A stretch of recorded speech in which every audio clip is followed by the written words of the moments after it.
తనతో స్నేహమైన శత్రుత్వమైన చివరి వరకు అని తాడేపల్లిగూడెం సభలో హెచ్చరించారు పవన్. దీనికి కౌంటర్ ఇచ్చారు మంత్రి అంబటి రాంబాబు.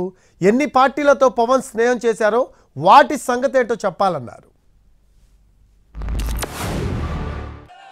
ఒక నియోజకవర్గం వ్యక్తిని కాదు, నేను ఓడినప్పుడు మీతోనే ఉంటాను, గెలిచినప్పుడు మీతోనే ఉంటాను. నేను ఎక్కడి నుంచి పోటీ చేసినా సరే పవన్ కళ్యాణ్తో స్నేహం అంటే చచ్చేదాకా. పవన్ కళ్యాణ్తో శత్రుత్వం అంటే అవతల వాడు చచ్చేదాకా. స్నేహం చేస్తే చచ్చే వరకు నాది స్నేహం. అబ్బబ్బబ్బబ్బా, సిపిఐతో స్నేహం చేసావుగా, చచ్చేదాకా ఉండవా?